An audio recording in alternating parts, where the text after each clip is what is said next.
She hadn't meant to fall asleep inside the coffin, but it was the only thing left that kept the wind out. Snow blew sideways through the broken chapel windows, and the last of the firewood had burned out 2 nights ago. Mary Ellison pulled her shawl tighter around her shoulders and tried not to shiver loud enough to wake the child. The tiny boy, no more than 4, lay curled against her chest, wrapped in the canvas lining she'd ripped from the church altar. His breath fogged faintly in the air. She'd found the empty coffin behind the pulpit, its lid leaning awkwardly against the wall, left behind after the old pastor froze to death and the townsfolk buried him elsewhere. She'd said no prayers, just crawled in, closed the lid halfway, and held her son like a promise. Now the wind howled through the timbers like a dying animal. Mary had counted 3 days since they were chased from the last cabin. She hadn't eaten since. Her fingers were purple and raw, her lips split from cold. But still she pressed her body against her son's and whispered stories of a man who would come. Someone who would find them, feed them, save them. She didn't believe it. Not really. Men like that didn't ride into towns like this anymore. Still, she spoke it like gospel because the boy needed more than warmth. He needed hope. When a crash sounded outside, sharp as a gunshot, Mary jolted. She pulled the lid closed, breath held, heart punching against her ribs. Footsteps crunched across snow, slow and heavy. Not animal, not boy, not ghost. Boots. Real ones. Her hand went to the rusty knife she kept tied under her dress. She'd used it once before. She'd use it again. The footsteps paused. The chapel door creaked open, groaning on its frozen hinges. Mary didn't breathe. She heard the silence of someone listening. Then a voice, low, rough, certain. "I know someone's in here." The coffin suddenly felt like a trap. Her son whimpered. She tightened her grip on the blade, ready to fight with whatever strength starvation had left her. But then the man said something stranger than any threat. "Don't be afraid," he called gently. "I brought fire." Mary didn't move. Her breath clung to the air inside the coffin, shallow and sharp. The man's voice had been low, too calm for a stranger, too soft for a raider. Yet she knew better than to trust words. Especially now. She kept her fingers wrapped around the handle of her blade and listened. The door creaked wider. Snow hissed against the wood as wind slipped in. She heard the scrape of boots. Then something heavier dropped with a muffled thud. Cloth, maybe, or gear. Then came the sound that made her heartbeat stutter, the crackle of a match, the dry hiss of it flaring to life. A moment later, the room began to warm. Slightly. Barely. But real. Fire. The smell of smoke drifted toward her, laced with something wild. Pine pitch and horse leather. Mary's son stirred. She pressed a finger gently to his lips, though he hadn't made a sound. He was freezing. They both were. And no one but the desperate or the dead would be out here now. Still, she waited. Minutes passed. Long enough to hear the snap of kindling, the rhythmic breath of someone blowing gently on flame, the soft grunt of a man working with numb hands. Then the voice came again. "If you're hiding because you think I'll hurt you," he said, "you should know I came here looking for someone to save, not to scare." Mary blinked at the coffin lid. The man hadn't moved toward her, hadn't searched, hadn't lied about not knowing. That made him dangerous in a different way. She slowly pushed the lid upward, just enough to see through the crack. The fire glowed in a circle of stones he'd built on the old chapel floor. A bedroll lay beside it, worn but dry. The man sat with his back turned, legs crossed, tending the flame like he had all the time in the world. His coat was torn along the sleeve. A rifle rested near his boot, untouched. Mary pushed the lid open farther and slipped out, still crouched, blade in hand. "Don't turn around," she said, her voice cracked with dryness, her breath like smoke. The man froze, but didn't reach for the gun. "You got a child with you?" he asked softly. She hesitated, then nodded. "Yeah," she said. "Then come closer to the fire," he said without turning. "I've been cold before. I know how it kills." Mary moved slowly, her legs weak and stiff from days of cold. She kept the blade gripped tight in her shaking hand, ready to strike if the man so much as flinched wrong. But he didn't. He stayed seated with his back to her, staring into the fire like it was the only thing keeping his own soul tethered. She settled near the edge of the heat, far enough to run if she had to, close enough to stop freezing. The coffin still sat open behind her, her son lying inside it. The man glanced toward it now, finally turning his face halfway. "He all right?" he asked. Mary nodded slowly. "He's breathing. For now." She watched the firelight flicker across the man's jaw. He was older than she'd guessed, maybe mid-30s, but not worn down like the usual drifters. His eyes didn't carry the kind of hunger that meant danger. Still, she wasn't about to trust anything easy. "You got a name?" she asked. The man tossed a pine cone into the flame. It snapped and popped like a gunshot. "Jonas," he said simply. "You?" Mary considered lying. But what was the point? "Mary." He nodded once, like the name meant something he'd been waiting to hear. "I saw smoke 2 valleys over," Jonas said. "Figured someone was out here who shouldn't be. Folks don't survive these ridges without a roof and a full pantry." "We didn't have either," she said flatly. "We were chased out." He didn't ask why. Didn't press. That, too, made her nervous. Men usually wanted something in return. Answers, supplies, flesh. But he just sat there like the fire was the only agreement between them. Jonas reached into his satchel and pulled out a crust of jerky, then slid it toward her across the floor without looking. "It ain't much," he said. "But it's yours, both of you." Mary stared at it. Her pride told her no. Her empty belly screamed yes. She snatched it and tore a piece off with trembling hands. The salt burned her cracked lips. It was the first thing she'd eaten in days. Jonas finally turned to face her fully. His eyes were dark, steady, and not the least bit surprised to see the knife still in her hand. "I've slept with my back to a loaded gun before," he said. "This don't scare me." "Then you're either brave," Mary said, voice low, "or stupid." Jonas smiled faintly. "Maybe both," he replied. "But fire's better when it's shared." Mary didn't sleep that night. Not fully. She kept her son bundled in her arms, one eye always on Jonas, the other on the fire that he'd carefully built up before laying down across the room. He hadn't moved since, and that unsettled her even more than if he had. She was used to people who paced, who snuck, who circled her like dogs looking for scraps. But Jonas just laid there, boots still on, one hand resting on his coat, the other over his heart, like a man waiting to be judged. When morning came, it brought no sun, just a dull gray sky leaking more snow. The chapel creaked with every gust. Mary stirred the coals with a stick. Jonas sat up slowly, eyes bleary but alert. "You sleep at all?" he asked. "Didn't plan to," she said. He nodded, like that was fair.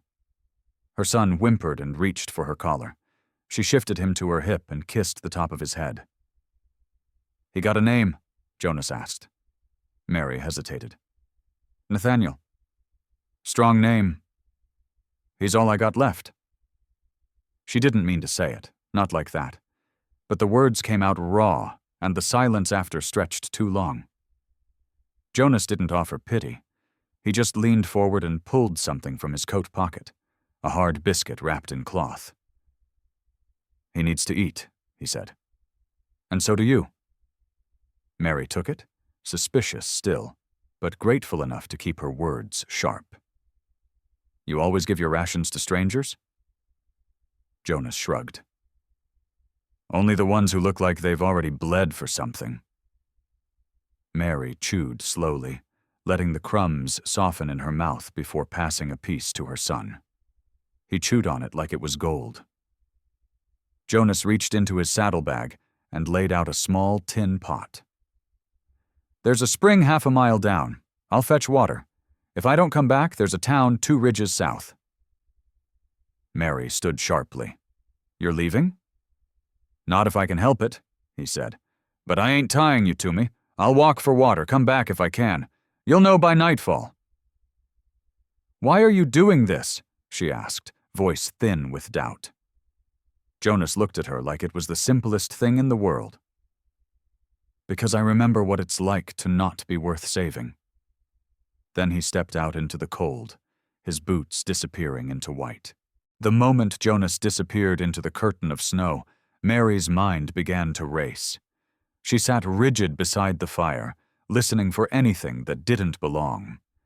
Every creak of the chapel, every gust of wind outside made her tighten her grip on the blade. Nathaniel slept again, curled up against her thigh, his small hand still clinging to her dress. Hours passed, or maybe just one. It was hard to tell without the sun. The light from the fire dimmed as the fuel thinned.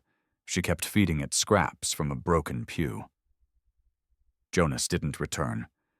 Mary tried not to panic, but her instincts screamed louder with each minute.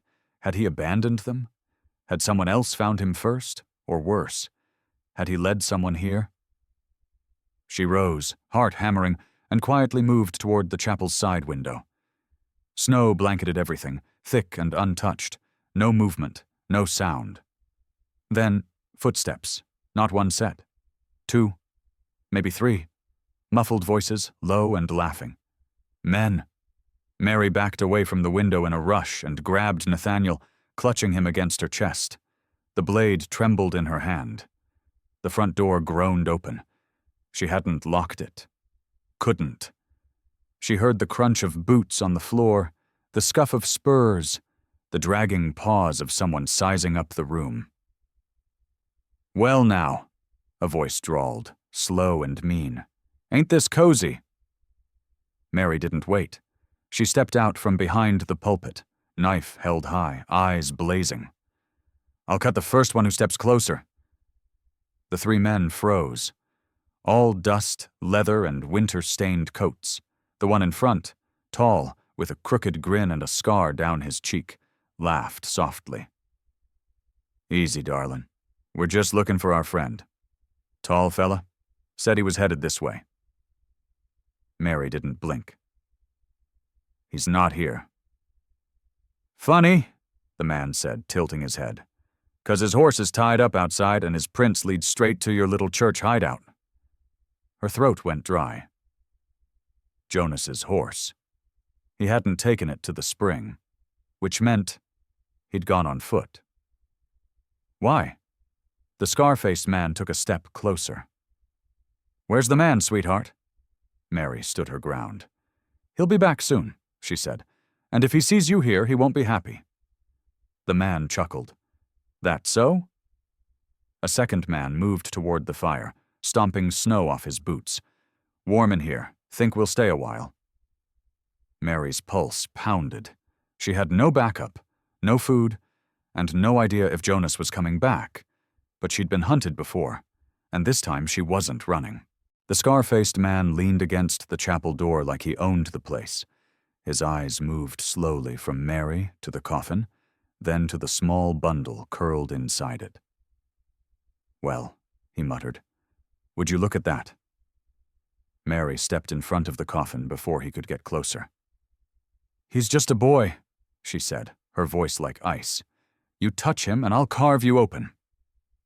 The man raised his hands mockingly. "Easy now, Mama Bear. We ain't here to hurt no kids." "Then leave," she snapped. The second man, the one warming his hands by the fire, snorted. "We came here for Jonas, not some half-starved woman playing frontier queen." "I don't care what you came for," she growled. "You ain't taking anything." The third man, silent until now, wandered toward the pulpit, kicking aside broken hymn books and pew splinters. He was younger, but his eyes were cold and hollow, like someone who'd seen too many winters and buried too many friends. "She's bluffing," he said. "You think Jonas left his rifle for her? He's gone. Dead, maybe." Mary didn't flinch. "He'll be back." "You sure about that?" the scarred man asked. "Because if he don't come walking through that door in the next 5 minutes, we're going to have to start negotiating who stays warm tonight." He took another step forward. Mary raised the knife again. Her fingers trembled, but her eyes didn't. "One step closer, and I swear—" A crack split the air. Not thunder, not a chair, a rifle. One clean, sharp shot that echoed across the ridgeline like a judge's gavel. The three men froze. Then came the voice. "Drop your weapons, all of you." Jonas. He stood in the doorway, rifle braced to his shoulder, face hard as the wind that followed him in. "Step away from her," he ordered. The scarred man grinned but didn't move. "Look who showed up. We were just chatting with your lady friend here." "She's not mine," Jonas said coldly. "But she's under my protection. That makes her untouchable." The third man hesitated. "Come on, Roy," he muttered to the leader. "This ain't worth dying over." The scarred man, Roy, glared at Mary like he wanted to remember her face forever. Then he slowly stepped back. "You always find strays like this, Jonas?" Jonas didn't blink. "Only when I'm lucky?" Roy spat on the floor, then turned to leave. "We'll see you again." Jonas lowered the rifle just slightly. "Not if I see you first." They were gone. Just like that.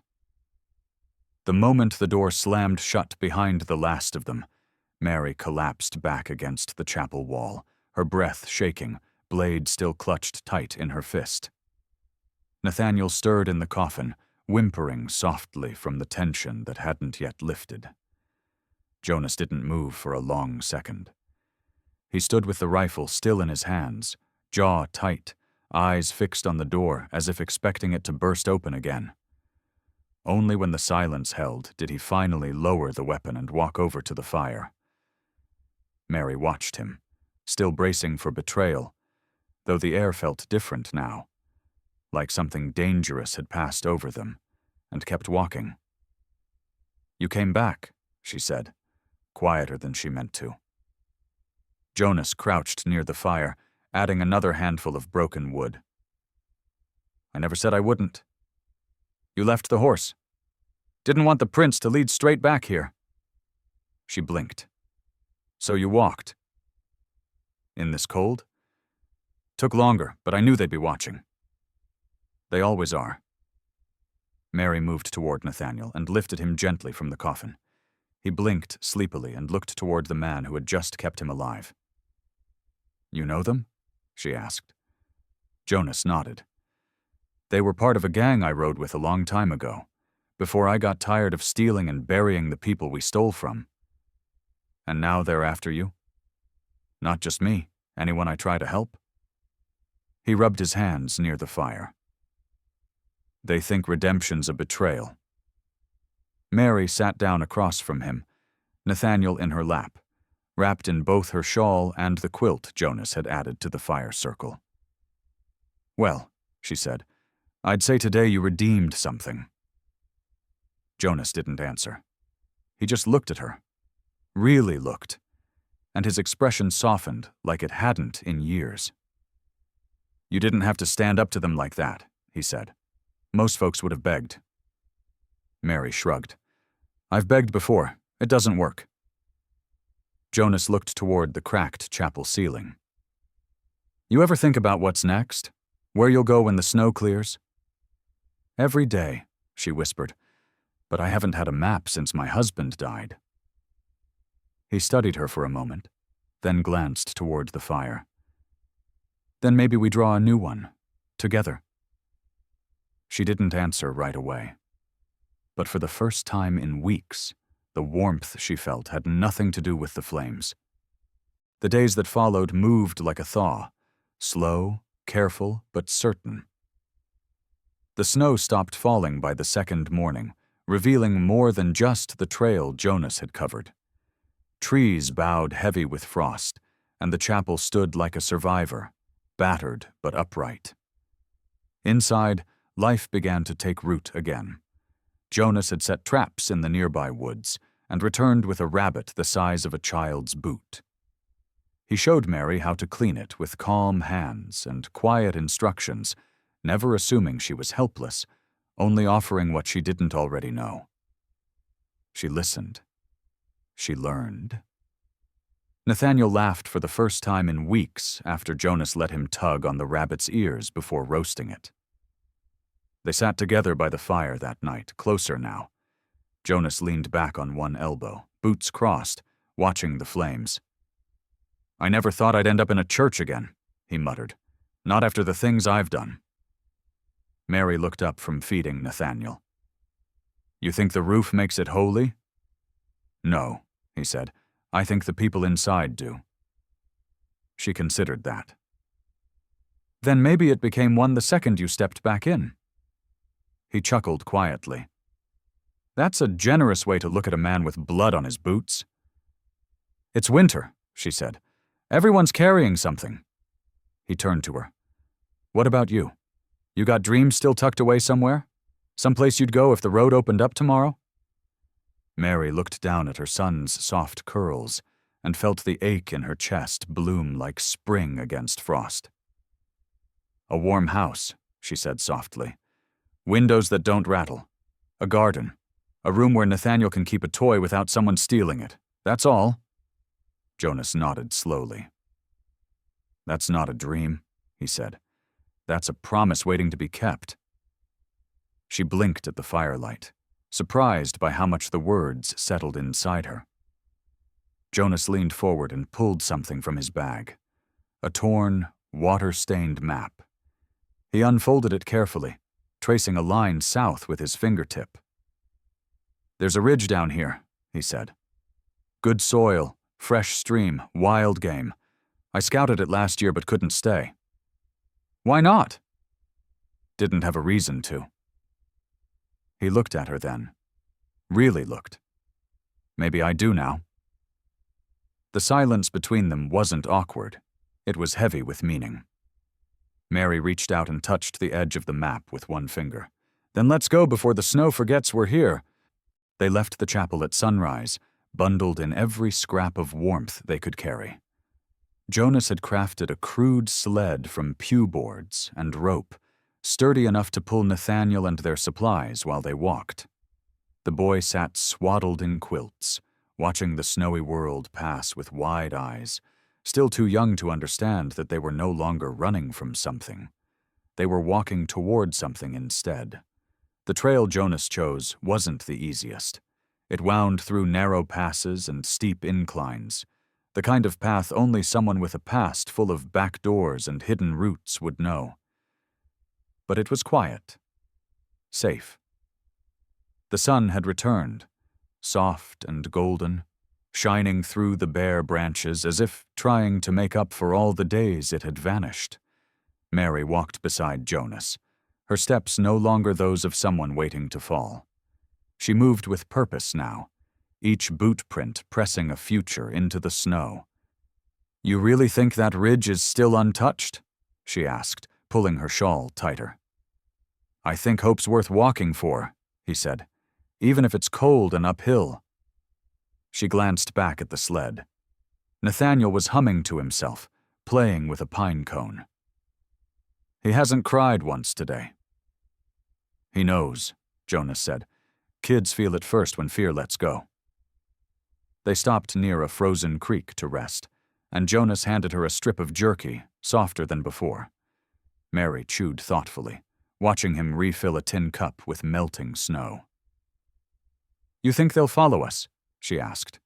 "Roy and the others?" Jonas shook his head. "They're not trackers, just scavengers.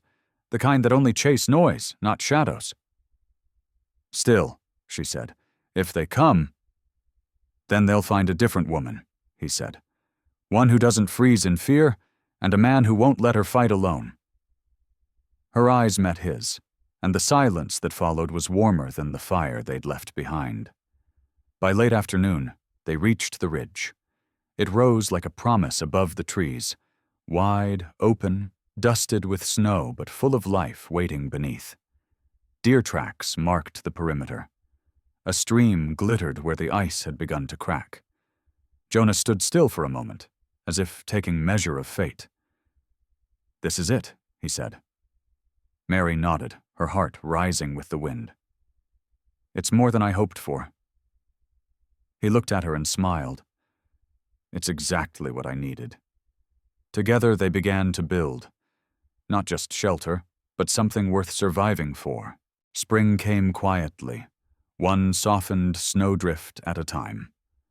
The ridge, once white and unforgiving, bloomed into color, new grass pushing through frost-bitten earth, wildflowers dotting the hills like promises kept.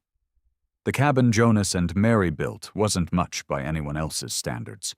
Just 4 walls, a stone hearth, and a single room that smelled of pine and smoke. But to them, it was everything. Jonas carved each beam by hand, his movements slow but sure, like a man building more than shelter.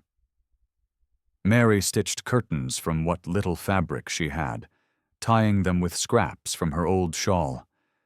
Nathaniel carried stones from the stream, insisting each one was magic. They let him believe it. No one had taken his wonder this time. One night, as the fire crackled and wind stirred the edges of their roof, Jonas sat near the flames sharpening his knife, while Mary rocked Nathaniel beside the hearth. "He's not coughing anymore," Jonas said, watching the boy's chest rise and fall in peaceful rhythm. Mary nodded. "He's eating, sleeping, smiling. The ridge healed more than just me." Jonas put the knife down and leaned back, stretching his legs. "Do you still think about the chapel?" "Every day," she admitted. "Not the fear, but the fire. The moment it lit, something inside me shifted. Like I remembered I was still alive." "You were more than alive," he said. "You were braver than any man I've known." She smiled, tired but full. "And you?" "I think I stopped running the moment you stepped out of that coffin with your knife raised. You thought I'd kill you. I hoped you wouldn't." They laughed, quiet and real. Nathaniel stirred but didn't wake. Mary tucked him in tighter and stood, moving toward Jonas. She sat beside him, shoulder to shoulder, as the firelight flickered across their faces. "You think it'll last?" she asked. "This peace?" Jonas didn't answer right away. He reached into his coat and pulled out a small tin. Matches, wrapped in oilcloth. He held it up. "It will, if we keep lighting it," he said. "Every time the cold comes back, we fight it the same way. Together." Outside, the wind moved through the trees, softer now. Mary looked at the cabin they'd made, the boy they'd saved, the man she'd never expected. She leaned her head against Jonas's shoulder and closed her eyes. "Then let's never let it go out." The fire inside the hearth crackled once more, and this time, it stayed.